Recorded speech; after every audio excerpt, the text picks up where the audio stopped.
selamat datang dalam puncak acara Hari Sumpah Pemuda 2024. Pada para perwakilan dari masing-masing kategori penghargaan. Kategori yang pertama. Yang pertama penghargaan Pemuda Inspiratif 2024 diwakili oleh Rezi Eko Caraka. Bermain dengan data, Rezi Eko Caraka raih penghargaan Pemuda Berprestasi dan Inspiratif bidang sains dan teknologi tingkat nasional dari Kementerian Pemuda dan Olahraga. Penerjemah angka dan data, Rezi ubah numbers menjadi indicators untuk bidang lingkungan dan kesehatan.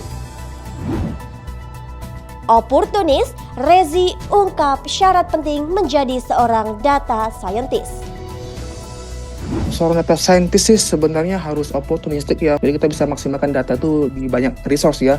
Jadi kalau nanti Anda gunakan ya nggak hanya terpaku kepada publikasi data kementerian lembaga, misalnya menggabungkannya dengan data digital gitu ya, tentang remote sensing kah, atau data mobile proximity gitu. Jadi kita bisa menggabungkan banyak sources sih.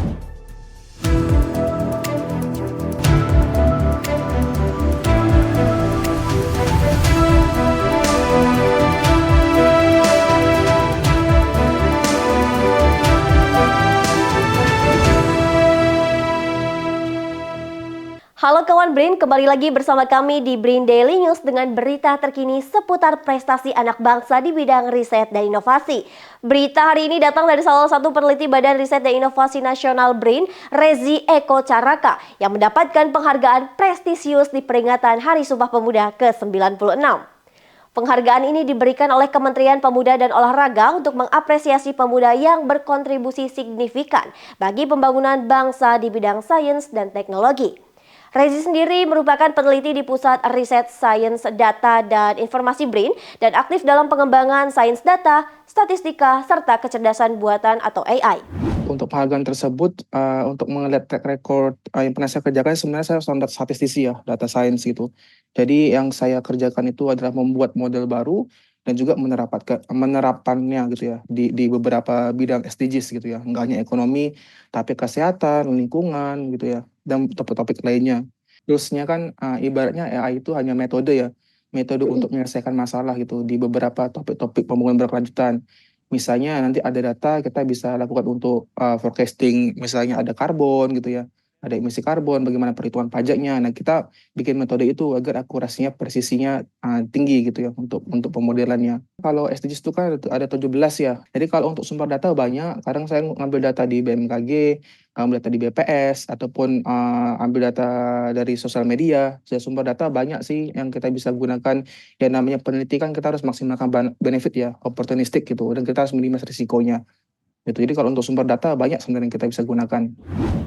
Penelitian terbaru Rezi bersama tim saat ini sedang fokus kepada perhitungan karbon, karena karbon saat ini menjadi salah satu fokus utama dari pemerintah dalam program perdagangan karbon. Menurut Rezi, penggunaan dataset karbon bisa menjadi panduan pemerintah dalam penetapan pajak karbon dan kebutuhan lainnya. Rezi mengungkapkan, selain menggunakan data dari SDGs, dirinya juga mengumpulkan data dari lembaga pemerintah seperti BMKG, BPS, maupun dari media sosial untuk memperkuat risetnya.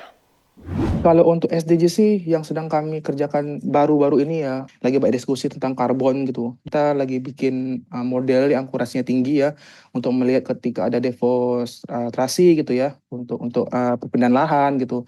Terus mungkin ada emisi dari bahan bakar gitu. Kita bisa lihat bagaimana ada karbon di situ untuk perhitungannya. Kemudian juga tahun kemarin saya juga mengerjakan tentang stunting gitu ya, tentang malnutrisi. Jadi bikin analisis untuk mereasoningkan kira-kira faktornya sebenarnya stunting itu apa sebenarnya gitu ya di daerah Papua begitu. Jadi itu juga menerbitkan dataset yang besar, nggak hanya dataset dari Kementerian Kesehatan, Riskesdas gitu. Kemudian juga gunakan data dari Susenas, Sakarnas, BPS, terus kemudian gunakan data satelit juga dari remote sensing. Oportunis, Rezi mengungkapkan seorang data scientist harus berani dan kreatif melakukan kombinasi dataset. Kreativitas menggabungkan beberapa sumber data, tidak hanya dari data resmi keluaran suatu lembaga, tapi juga dari data pendukung yang saat ini tersebar luas kepada halayak ramai. Penggabungan data primer dan sekunder ini mampu menghasilkan sebuah pemodelan yang mampu menjadi indikator masalah tertentu di masyarakat. Seorang data scientist sih sebenarnya harus opportunistik ya. Jadi kita bisa maksimalkan data tuh di banyak resource ya. Jadi kalau nanti Anda gunakan ya nggak hanya terpaku kepada publikasi data Kementerian Lembaga, misalnya menggabungkannya dengan data digital gitu ya, tentang remote sensing kah, atau data mobile proximity gitu. Jadi kita bisa menggabungkan banyak sources sih sebenarnya begitu. Jadi nama data science itu harus kreatif juga. Jadi kita bisa melihat sebuah masalah, nah jalan keluar tuh mana aja, plan A sampai ke plan Z-nya. Ya harapannya ya, sebagai saintis membuat model-model baru ya yang bisa buat efisiensi, akurasinya tinggi, dan bisa digunakan untuk banyak lintas disiplin gitu. Saya Dea Mala mewakili kru yang bertugas pamit undur diri. Riset dan inovasi untuk Indonesia Maju, Brin TV, TV Riset Zaman Now.